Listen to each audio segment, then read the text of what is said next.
everybody. This is Buster Poindexter, and you're watching South Africa Now. Global Vision presents the television news magazine of Southern Africa. It doesn't exist on television, and it doesn't exist. I would actually appeal to the world that information is there and can be found. Because it is important that people know what is happening.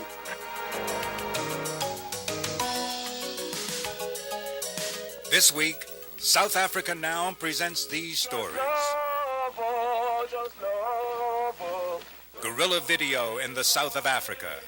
How the ANC gets the story out, and how Africa news in this country tunes the continent in. We have a network of contacts across South Africa who help keep us informed not only about breaking news and what's happening today, but about what's likely to happen tomorrow.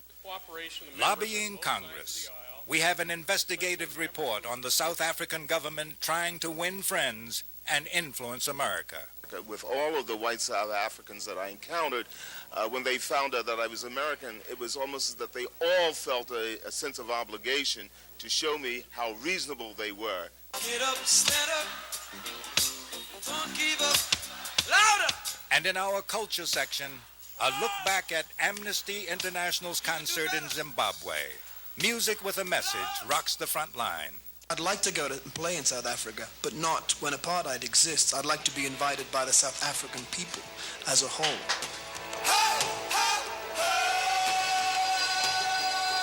All these stories and more this week on South Africa Now, with hosts Fana, Kekana and Carolyn Kraven. Tobel. Detentions without trial continue to be a prominent feature of South Africa's state of emergency. The targets are often young people active in movements for change. In our lead story this week, you'll meet one of them, student leader Peter Mokaba, whose story is a painful one. Mokaba was charged with terrorism and spent 14 months in prison awaiting trial. Once he was put in detention, he was subjected to severe torture. He was chained to a chair while he was manacled with leg irons for more than a month. In reality, he was treated like a criminal under the cover of the infamous Internal Security Act. Mokaba believes his arrest was another attempt by the government to silence student protest. In fact, my detention was part and parcel of the attempt by the state to destroy extra-parliamentary organizations, and in particular, the youth movement that was and has always been in the forefront of the struggles of our people throughout history, and particularly and most importantly in the recent 1983 to 88 uprisings. Filling the news void of coverage from Southern Africa is the reason our program exists. This week we take a look at unusual news organizations that are also trying to cover a region that many mainstream media have turned their backs on. The first is the video unit of the African National Congress, whom we met last January in Lusaka, Zambia. Jay Weiss reports.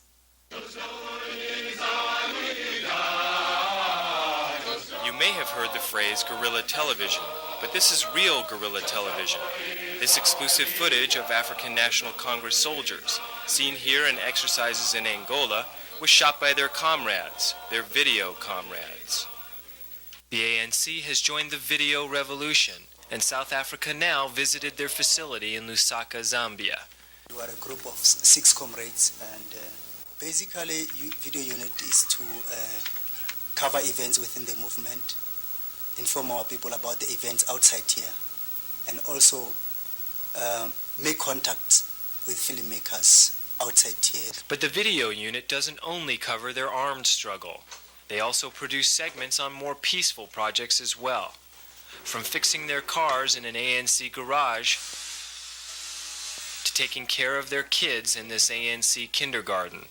There is a great feeling within the movement that not very much information is coming out of South Africa, and as you know that the clampdown has created a sort of a blanket over the news situation at home, and people that don't get information about the situation at home now.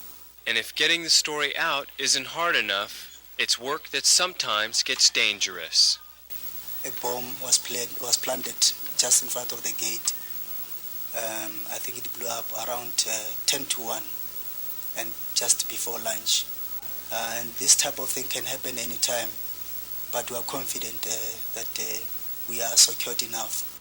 While the ANC struggles to get their story out of Southern Africa, this garage-like structure in the American South houses a news organization that is bringing Africa's message in. Welcome to Africa News. These are our library books, files, periodicals. We receive about 150 periodicals from around the world. We have files on every country and on the continent. The books come in from publishers and are listed and then cataloged. And with this resource, we're able to back up the stories we do as well as do research for other people. Our business offices are along here where we keep... A shortwave radio links this office in Durham, North Carolina to the African continent. And we have a series of antennas on the roof of our building which feed into these two radios here. Africa News is the only bi-weekly authoritative newsletter of its kind. Assembled by volunteers and staffers, it reaches nearly 3,000 subscribers. We have a network of contacts across South Africa who help keep us informed not only about breaking news and what's happening today, but about what's likely to happen tomorrow, so that we try to track the trends that are going to be emerging in the next month, year, 10 years. Africa News also regularly contributes radio reports for the BBC, National Public Radio, and the Christian Science Monitor. 15 years ago when we set up Africa News, the coverage of Africa was virtually non-existent. So we established the agency to provide consistent and in-depth coverage of African events. Africa News gets its information from a wide range of sources, including its own correspondents. Read Kramer of the African News Service reports. Angola's oil is pumped from beneath the ocean, far from most of the fighting. Here in the northern province of Cabinda... Their files bulge with reports, clippings, and studies. Africa News also sets up radio interviews with visiting South African leaders. Some results can be yielded, particularly if that protest is linked to... About the only thing that American news agencies know how to report are crises, people in the streets, acute violence, overt violence. And so when those kinds of things die down, so does the story. People are interested in development efforts. They're interested in success stories. And there are lots of those, but you don't see them other places. And I think if we make one impact, it's that we say, yes, there's a life going on in South Africa, and people have lots of successes. There are good things that are going on, too. For South Africa Now, this is Jay Weiss reporting. You are watching South Africa Now, the television news magazine that goes behind the headlines. While the U.S. Congress is on record opposing apartheid, the South African government continues to spread its message in hopes of influencing legislation and swaying American public opinion. South Africa Now investigative editor Eric Nadler has been monitoring the South African lobby and offers this updated report. Lunches at fancy restaurants. Hard to get football tickets. The South African government's goal is a constitutional Video democracy. propaganda. All South Africans share political These are the tools of the lobbying trade, used by South Africa's operatives in the United States. The Justice Department in Washington, D.C. It is here that all lobbyists for foreign governments must register and report. South Africa Now has analyzed documents filed by a well-paid army of agents working on behalf of the South African government. In this report, we'll tell you who they are and what they do. Ronald Reagan spoke out against sanctions. Would not only be disruptive to surrounding states that are virtually linked to South Africa's economy. This man, John Sears, was Reagan's campaign manager in 1980. He is Pretoria's highest-paid lobbyist at $500,000 a year. President George Bush, who supports his predecessor's policy of constructive engagement with South Africa. His former press secretary and close personal friend, Peter Teeley, was a registered lobbyist for the International Gold Corporation of South Africa. Vice President Dan Quail, who has opposed trade sanctions against Pretoria. This is Stuart Spencer, a key campaign aide to the Vice President and a former registered agent for the South African Republic. This information is contained in these filings, which reveal that South Africa, like many foreign countries, employs a network of high-priced consultants in the United States. But these specialists have a difficult job, selling a government which routinely violates the human rights of most of its citizens. Their first objective, influencing the government. Dean Sanford Unger of American University in Washington, D.C. I think the South Africans have become a lot more subtle about what they're doing over the years. They've always been very clever. They always have Democrats and Republicans working for them, both sides of the street, as it were. They also have now not only white people but black people working for them, American blacks lobbying on their behalf. And I think they have managed to learn pretty well how to work the Capitol Hill and the executive branch of this government. While anti-apartheid demonstrators make noise outside the Capitol, inside, the South African lobbyists patrol the corridors of power. The documents reveal they have gained easy access to the highest levels of American policymaking, from senators to the Secretary of Defense. They push their client's case on issues crucial to Pretoria. In Washington, the South African lobby coordinates a sophisticated intelligence operation against the anti-apartheid movement. They follow right behind us with meetings, with contacts by the South African ambassador, with written information on the issue that we have contacted the lawmaker on. So I think they're very much tracking our work. They are trying very hard to undermine our work. Indeed, this document reveals that there apparently was political intelligence work done. This firm obtained and provided information on the activities of TransAfrica, civil rights leader Joseph Lowry, and the Bishop Tutu Refugee Fund. While keeping tabs on opponents, the lobby works closely with friends, like North Carolina's Senator Jesse Helms, who traveled to South Africa with a delegation embraced by Pretoria. These candid pictures of the senator in South Africa were provided to us by a North Carolina newspaper publisher who went along. His stories echoed the government's most recent line. The South Africans take a spare-no-expense approach in their public relations campaign. Here at the world-famous 21 Club, they entertain politicians and the nation's leading reporters. Another prime objective, manipulating the media. Journalists from influential publications broke bread with South African officials at lunches set up by the man on the right, Tom Bolin, law partner of the late Roy Cohn, the assistant to Senator Joseph McCarthy. Here at the New York Post, Bolin arranged a closed-door lunch for the South African ambassador and the newspaper's editorial board, which had been critical of economic sanctions against Pretoria. Bolin also arranged meetings with William Buckley Jr., another critic. This spring, Buckley took his firing line program to South Africa, where he did a one-hour special advertised as a debate on sanctions. The program featured 5 guests. None supported sanctions. Not content with merely influencing coverage, the South Africans secretly tried to purchase American newspapers. Alistair Sparks, a leading South African journalist, covered the scandal.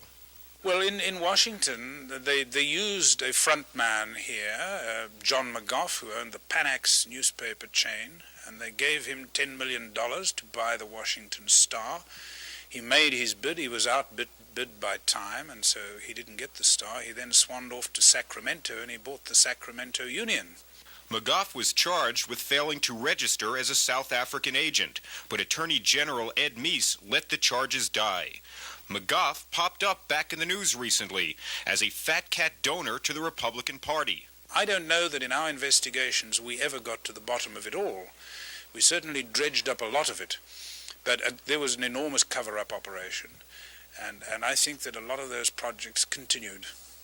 And I think there may well be one or more newspapers in the United States that are still part-owned at least, or assisted financially in some way in this country. Another objective, cultivating American blacks. Pretoria paid William Keyes almost $400,000 a year to tell black audiences about a changing South Africa. Roy Innes took a trip to South Africa, paid for by a South African business lobby. The former civil rights leader was romanced by officials of the government. I think these fellows pretty much accepted the position that the thing has to change and will change. I was surprised, really, how reasonable sounding these officials of government were. Reasonable. That's also the line this man heard when he was lobbied. This was the experience that I had during my trip to South Africa with all of the white South Africans that I encountered.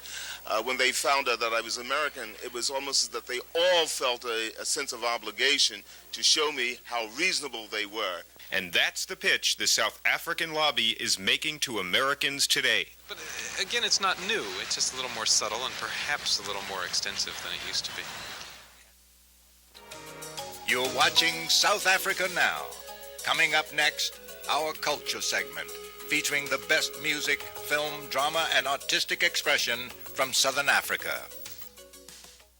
Getting the word out about what's happening in South Africa is not just a mission for news organizations. A number of musicians are also involved in mobilizing opposition to apartheid.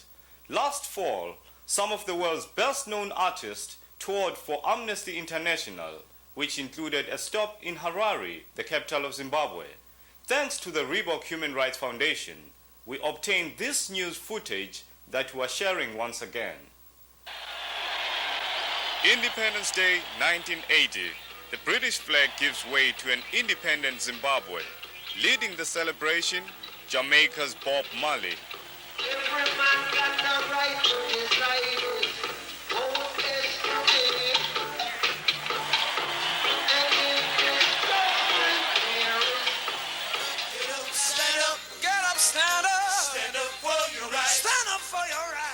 In 1988, Bob Marley's music again proclaimed the message of human rights, as sung by some of the biggest rock and roll stars in the world. Get up, stand up, get up, stand up. Don't give up the fight. Don't give up.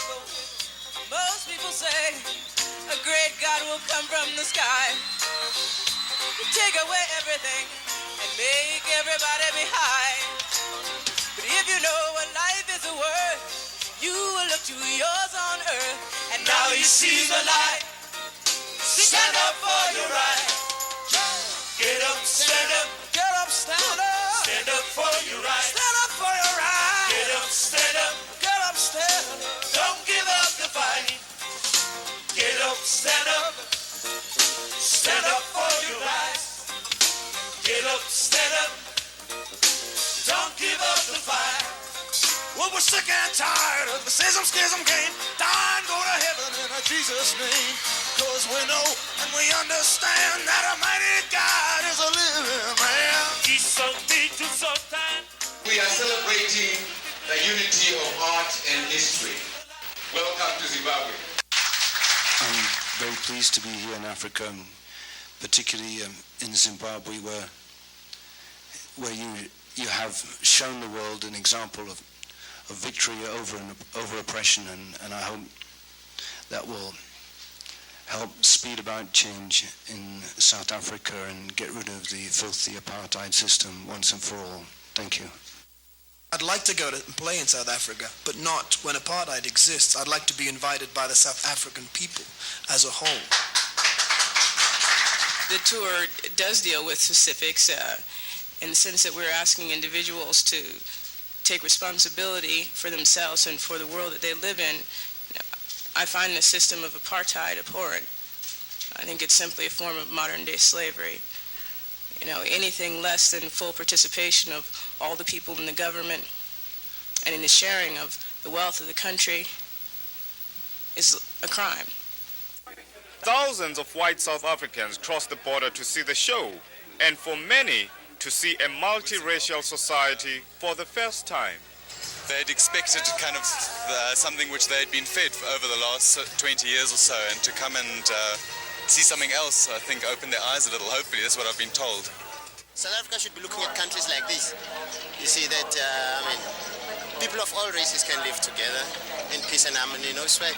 We have a great artist like Springsteen coming down to Zimbabwe, it's really great, it shows some sense of oneness, in the world, particularly when for such a noble cause like human rights, So I think it's very wonderful. Yes. I think, I wish if the spirit, of such universal spirit could continue, So you can even see people are mixing regardless of color or race or whatever it is.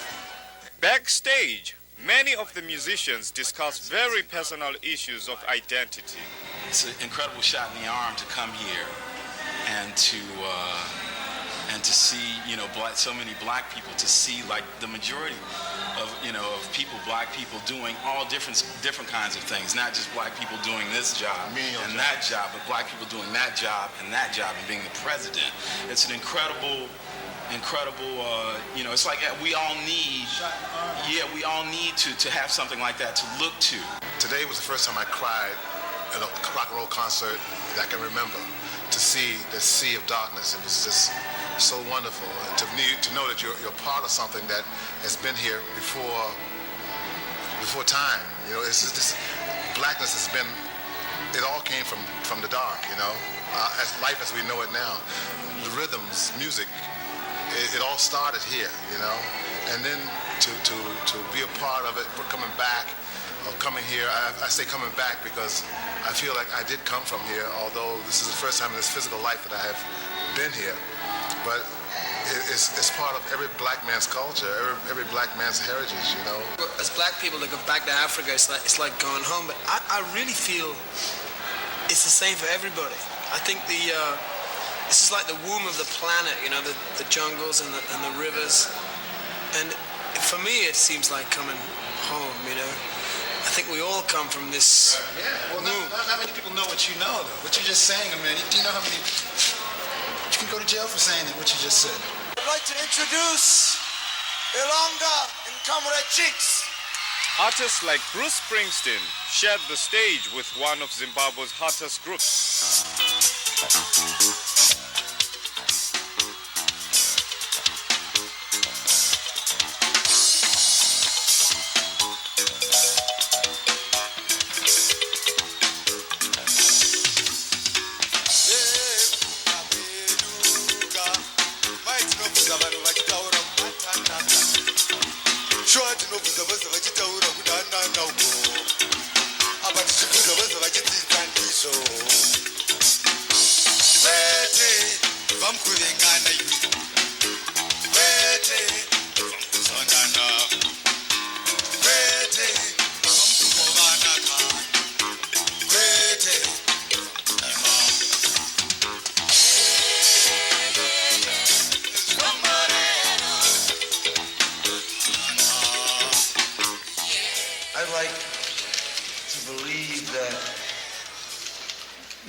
About themselves, about their own humanity. This is for Stephen Biko. Oh, Biko, Biko, because Biko. Oh, Biko, Biko, because Biko.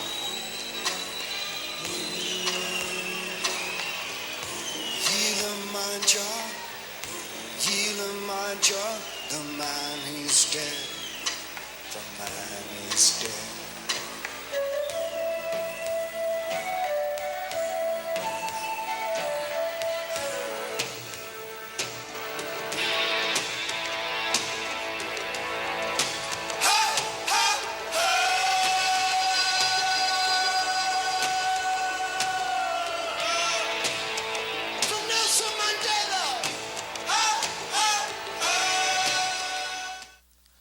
Thank you for watching South Africa Now. Beginning in August, the program will be available to public television stations across the country. If you like what we are doing, please ask your friends in other parts of the country to request the show from their local station. For a free resource list on the issues we cover, or to purchase a transcript of this program, send a self-addressed stamped envelope to South Africa Now, The Africa Fund, 198 Broadway, New York, New York, 10038. Transcripts are $3. Please ask for show 309. South Africa Now is produced by Global Vision on a non-profit basis in association with the Africa Fund. To the Sharpeville 6.